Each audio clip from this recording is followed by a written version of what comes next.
समास की परिभाषा निम्नलिखित तरीके से दी जा सकती है। जब दो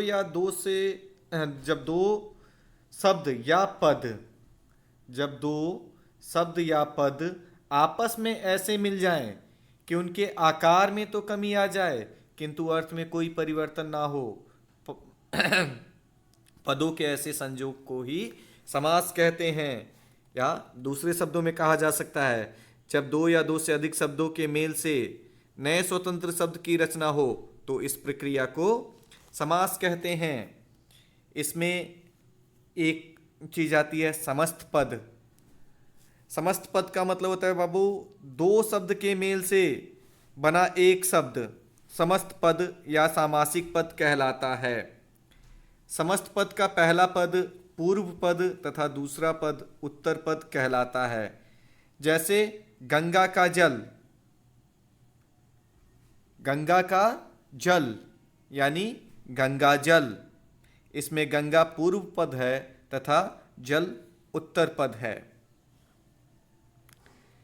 इसी तरह से बाबू समास विग्रह होता है कि समास का मूल उद्देश्य कम से कम शब्दों में अधिक से अधिक अर्थ प्रकट करना है, अर्थात जिस प्रक्रिया में समस्त पद के सभी पद अलग अलग किए जाएं उसे समास विग्रह कहते हैं। जैसे अभी मैंने उदाहरण दिया था गंगा जल, अगर इसका समास विग्रह करना हो तो गंगा का जल। बलहीन, अगर इस शब्द का समास विग्रह करना हो तो बल से हीन। तो आइए अब हम लोग देखते हैं कि समास के कितने प्रकार होते हैं। आइए देखते हैं। ये देखिए यहाँ पे निम्नलिखित 6 तरीके के समास बताए गए हैं, 6 प्रकार के। पहला अव्ययी भाव समास, दूसरा तत्पुरुष समास, तीसरा द्वंद्व समास, चौथा बहुव्रीहि समास, पांचवा कर्मधारय समास और छठा दृगु समास। छठा दृगु समास।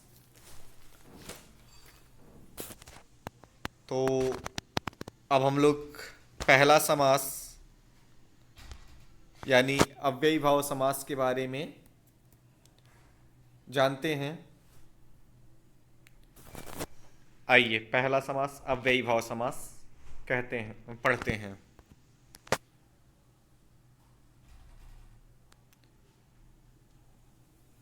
अव्ययी भाव समास।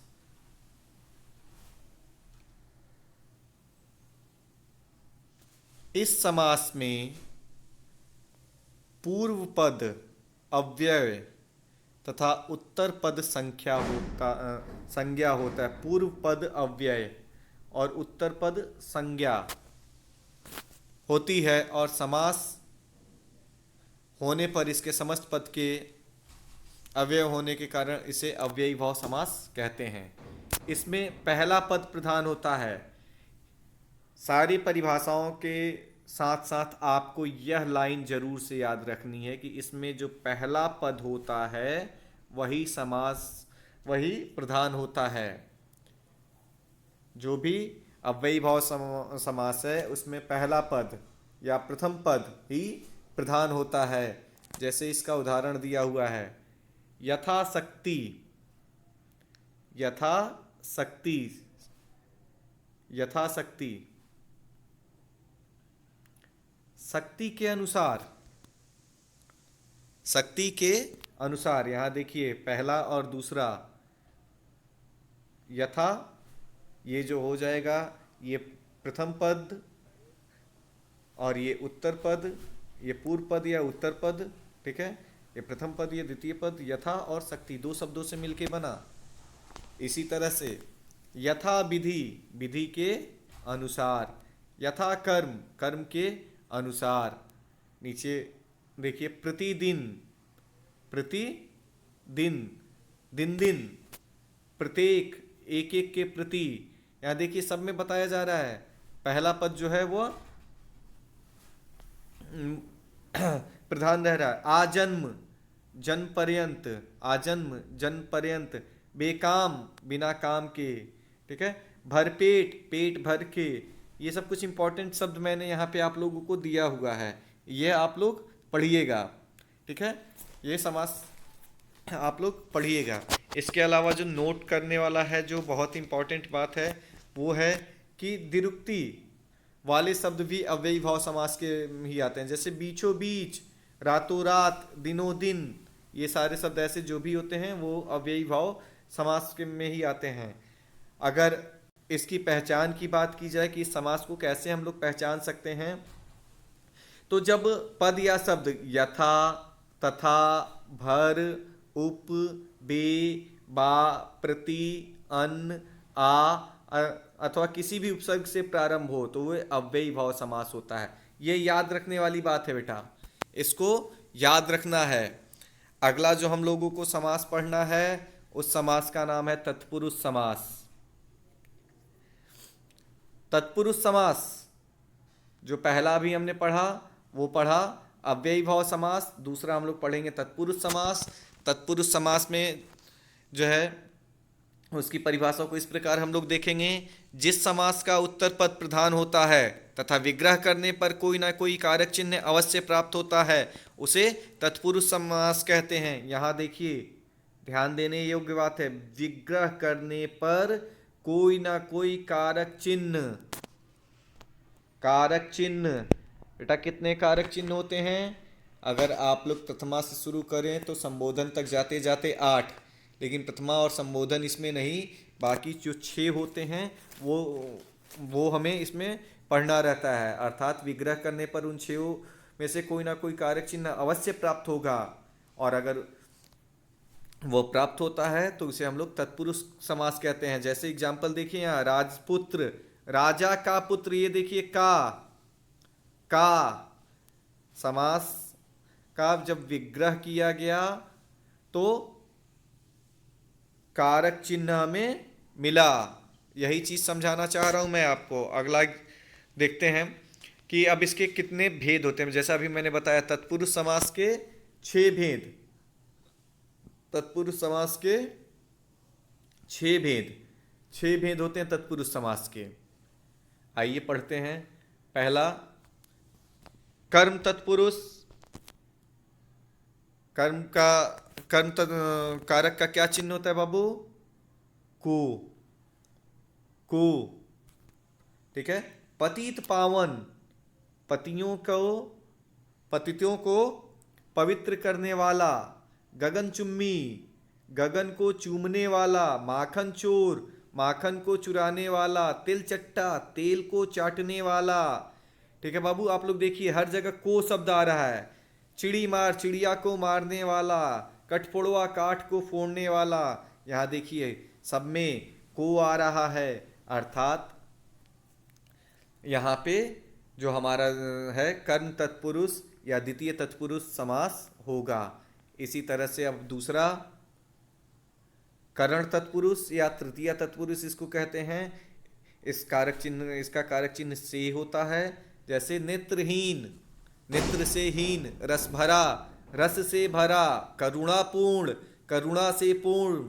पद दलित, पद से दलित। मदांध, मद से अंधे। इस तरह से नीचे कई सारे एग्जाम्पल मैंने आप लोगों को दिए हुए हैं। तुलसीकृत, तुलसी द्वारा रचा हुआ, तो इसको आप लोग पढ़िए। तीसरा जो दिया होगा है संप्रदान तत्पुरुष या चतुर्थ तत्पुरुष भी इसको जानते हैं। इसका कारक चिन्ह के। ठीक है। शिवार्पण, शिव के लिए अर्पण। देशभक्ति, देश के लिए भक्ति। रसोई घर, रसोई के लिए घर। गौशाला, गाय के लिए पुत्र। देखिए के, लगभग सब में के। इसी तरह से आपदन तत्पुरुष या पंचमी तत्पुरुष जो होता है बाबू, उसमें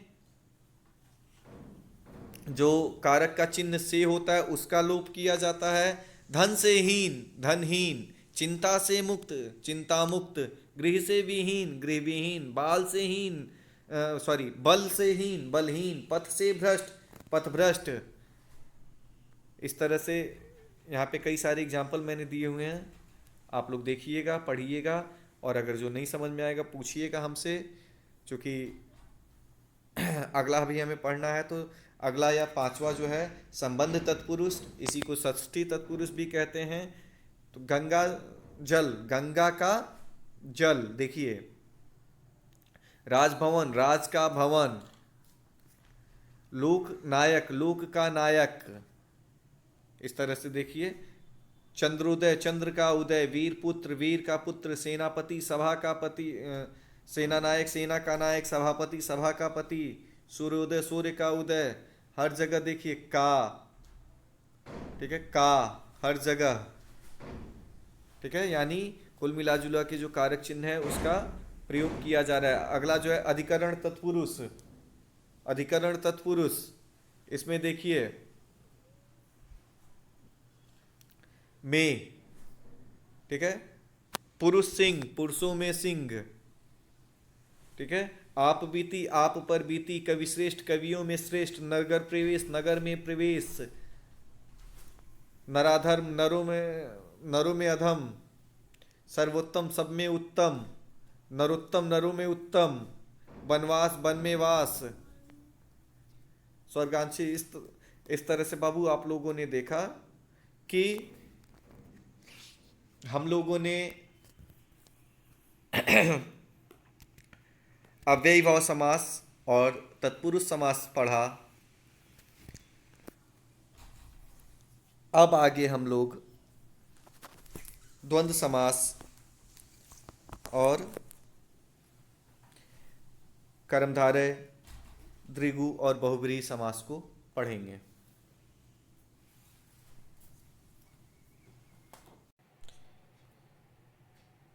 प्यारे बच्चों, हम लोगों ने अव्ययीभाव समास पढ़ा, जिसमें यह बताया गया कि उसका प्रथम पद या पूर्व पद प्रधान होता है। अब हम लोग तत्पुरुष समास को पढ़ते हैं। तत्पुरुष समास की जो परिभाषा है वो इस प्रकार है: जिस समास का उत्तर पद प्रधान होता है तथा विग्रह करने पर कोई ना कोई कारक चिन्ह का अवश्य प्राप्त होता है, उसे तत्पुरुष समास कहते हैं। इन पंक्तियों पे विशेष ध्यान दीजिए। विग्रह करने पर कोई ना कोई कारक चिन्ह अवश्य प्राप्त होता है, ध्यान दीजिएगा। विग्रह करने पर कोई ना कोई कारक चिन्ह अवश्य प्राप्त होता है। ये कारक चिन्ह, कारक आप लोगों ने पढ़ा होगा, कर्ता कारक, कर्म कारण, ऐसे करते हुए लास्ट में संबोधन तक जाते जाते 8 प्रकार के होते हैं, परंतु यहाँ कर्ता और संबोधन का प्रयोग नहीं होता है। अब हमारे पास बचे 6। इस हिसाब से तत्पुरुष समास को 6 भागों में बांटा गया है। तत्पुरुष समास को निम्नलिखित 6 भागों में बांटा गया है। पहले को कहते हैं कर्म तत्पुरुष, ठीक है, इसी को द्वितीय तत्पुरुष के नाम से भी जाना जाता है। यहाँ पे जो कर्म तत्पुरुष का चिन्ह है को, उसका लोप हो जाता है। जैसे पतितों को पवित्र करने वाला, पतित पावन, आकाश को चूमने वाला, गगन चुम्मी, मक्खन को चुराने वाला, माखन चोर, तेल को चाटने वाला, तिल चट्टा, मोक्ष को प्राप्त करने वाला, मोक्ष प्राप्त। देखिए यहाँ पे हर जगह को, ठीक है, को, मोक्ष, स्वर्ग को प्राप्त करने वाला, स्वर्ग प्राप्त, हर जगह को का लोप हुआ है। चिड़ियों को मारने वाला, चिड़ी मार, काठ को फोड़ने वाला, कट फोड़वा। तो हर जगह आपने देखा कि को का लोप हो गया। अब इसी तरह से जो दूसरा इसका भाग होता है करण तत्पुरुष, या इसको तृतीय तत्पुरुष भी कहा जाता है। इसमें देखिए, इसमें जो करण कारक का चिन्ह होता है से, उसका लोप हो जाता है। नेत्र से हीन, नेत्रहीन, रस से भरा, रस भरा, करुणा से पूर्ण, करुणापूर्ण, पद से दलित, पद दलित, मद से अंध, मदांध, जल से शक्ति, जल शक्ति। यहाँ देखिए करण कारक का जो चिन्ह है से, उसका यहाँ पे लोप हो गया है। देखिए अकाल से पीड़ित, अकाल पीड़ित। मेघ से घिरा हुआ, मेघाच्छन्न। रोग से ग्रस्त, रोग ग्रस्त। शोक से कुल। कुल मिला जुला के अब जहाँ पे भी देखिए से जो है उसका लोप कर दिया गया है। अगला इसी तरह से आता है संप्रदान तत्पुरुष, या इसको चतुर्थी तत्पुरुष भी कहा जाता है। यहाँ के लिए, ठीक है। शिवार्पण, शिव के लिए अर्पण। देशभक्ति, देश के लिए भक्ति। मार्गव्यय, मार्ग के लिए व्यय। रसोई घर, रसोई के लिए घर। सभा भवन, सभा के लिए भवन। गौशाला, गौ के लिए, गाय के लिए घर। पुत्र शोक, पुत्र के लिए शोक। हर जगह देखिए आप लोग के लिए। माल गोदाम, माल के लिए गोदाम। राह खर्च, राह के लिए खर्च। शिक्षालय, शिक्षा के लिए आलय। देवालय, देव के लिए आलय। इस तरह से आपने देखा बाबू कि संप्रदान तत्पुरुष या चतुर्थी तत्पुरुष में तत्पुरुष संप्रदान कारक का चिन्ह के लिए का लोप हो जा रहा है। अब हम लोग चौथा इसका भाग देखते हैं, आपदान तत्पुरुष, या इसी को पंचमी तत्पुरुष के नाम से भी जाना जाता है। देखिए आपदान कारक का से, धनहीन, धन से हीन। गृह विहीन, गृह से विहीन। चिंता मुक्त, चिंता से मुक्त। बलहीन, बल से हीन। देखिए हर जगह से। पथभ्रष्ट, पथ से भ्रष्ट। कर्म विमुख, कर्म से विमुख। दोष मुक्त, दोष से मुक्त। बंधन मुक्त, बंधन से मुक्त। नेत्रहीन, नेत्र से हीन। लोकोत्तर, लोक से उत्तर। ऋण मुक्त, ऋण से मुक्त। तो आपने देखा हर जगह से का जो है लोप यहाँ पे हुआ है। अतः यह जो है आपदान तत्पुरुष यहाँ पे होगा। आगे फिर हम लोग चलते हैं, इसका पांचवा है संबंध तत्पुरुष, या इसी को षष्ठी तत्पुरुष के नाम से भी जानते हैं। यहाँ संबंध कारक का, के, ठीक है, इसका लोप होता है।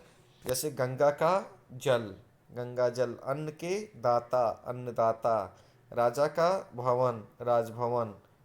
यहाँ देखिए मिसप्रिंट हो गया है, देश नहीं हो जाना चाहिए, केवल राजा का भवन होना चाहिए। राजा का भवन, राजभवन। लोक का नायक, लोकनायक। राम का राज्य, रामराज। चंद्रोदय, चंद्र का उदय। तो इस तरह से आप लोगों ने देखा। वीर का पुत्र, वीर पुत्र। सभा का पति, सभापति। सेना का नायक, सेना नायक। सूर्य का उदय, सूर्योदय। अब अगला हम लोग देखते हैं अधिकरण तत्पुरुष या सप्तमी तत्पुरुष। इसमें में और पर का लोप हो जाता है। जैसे पुरुषों में सिंह, पुरुष सिंह। स्वयं पर बीती, आप बीती। कवियों में श्रेष्ठ, कवि श्रेष्ठ। नगर में प्रवेश, नगर प्रवेश। नरों में अधम, नराधम। और देखते हैं कुछ और उदाहरण। सब में उत्तम, सर्वोत्तम। नरों में उत्तम, नरोत्तम। वन में वास, वनवास। स्वर्ग में बसने वाला, स्वर्गवासी। कार्य में दक्ष, कार्य दक्ष। शोकागम, शोक में मग्न, शोक में मग्न। शोकम, शोकम मग्न। ग्राम में वास, ग्रामवास। कला में प्रवीण, कला प्रवीण। तो इस तरह से बाबू आप लोगों ने देखा कि में का लोप हो गया। तो यहाँ पे आप लोगों का तत्पुरुष समास समाप्त होता है। धन्यवाद बच्चों। आज हम लोग अपने पाठ्यक्रम के अंतर्गत आने वाले कर्मधारय समास के बारे में पढ़ेंगे। कर्मधारय समास, जिस समास में एक पद विशेष्य तथा दूसरा पद विशेषण अथवा एक उपमेय तथा दूसरा उपमान हो, उसे कर्मधारय समास कहते हैं। इसका उत्तर पद प्रधान होता है। जिस समास में एक पद विशेष्य और दूसरा पद विशेषण जैसे एक एग्जांपल लिया जाए, लाल गेंद। तो इसमें लाल जो है वो विशेषण हो गया, और गेंद जो है वह विशेष से हो गया। ठीक है।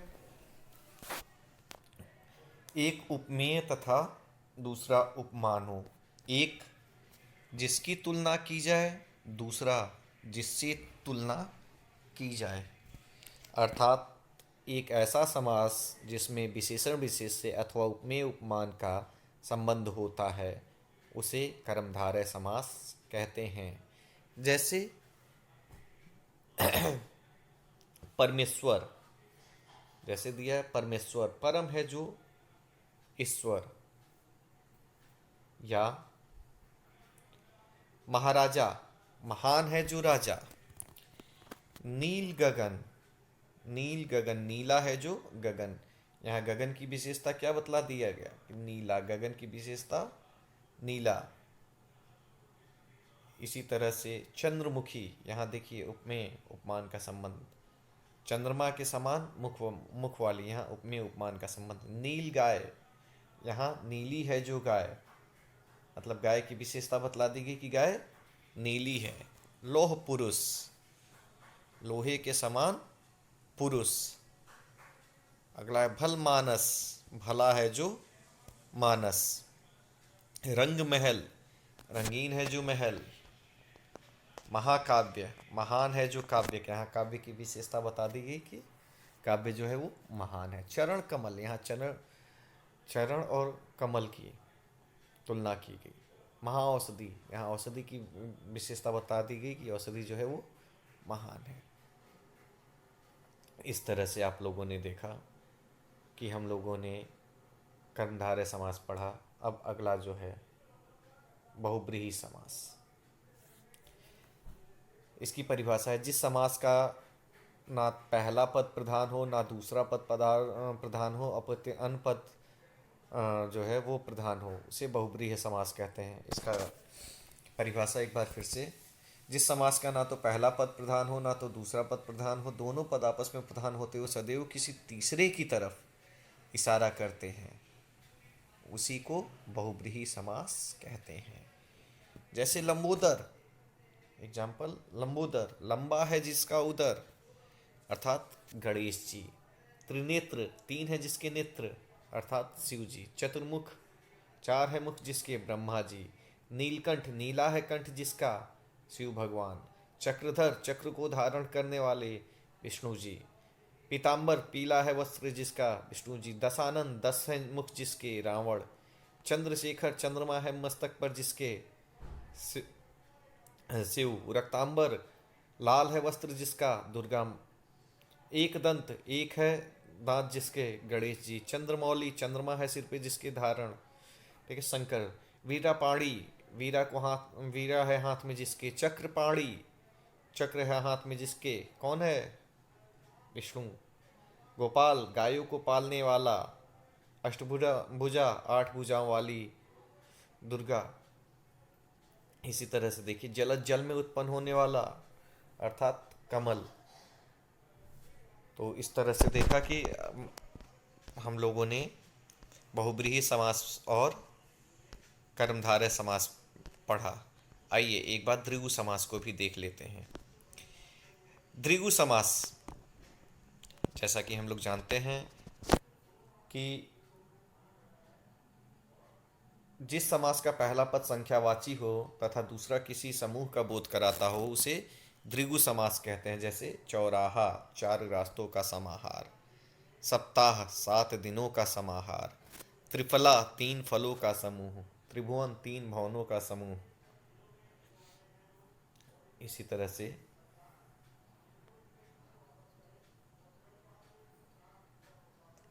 द्वंद्व समास को भी एक बार देख लेते हैं। द्वंद्व समास में याद रखिएगा योजक चिन्ह बहुत ही ज्यादा महत्वपूर्ण है।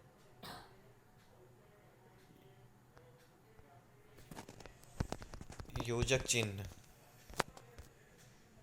योजक चिन्ह बहुत ही ज्यादा महत्वपूर्ण है। समझे? भाई बहन में देखिए योजक चिन्ह लगा है, और जब ये हटेगा तो या तो और, तथा, अथवा, या हमें प्राप्त होगा। ठीक है, आइए परिभाषा देखते हैं। जिस समास में दोनों पद प्रधान हो तथा विग्रह करने पर प्रायः योजक चिन्ह के स्थान पर योजक शब्द जैसे और, तथा, अथवा, या आदि की प्राप्ति होती है, वहाँ द्वंद्व समास होता है। जैसे भाई बहन, भाई और बहन, राम लक्ष्मण, राम और लक्ष्मण, अमीर गरीब, अमीर और गरीब, भला बुरा, भला या बुरा, सुख दुख, सुख और दुख। आप लोग ध्यान दे रहे हैं? और या, यही सारी चीज़ें आएंगी। देश विदेश, देश और विदेश, थोड़ा बहुत, थोड़ा या बहुत,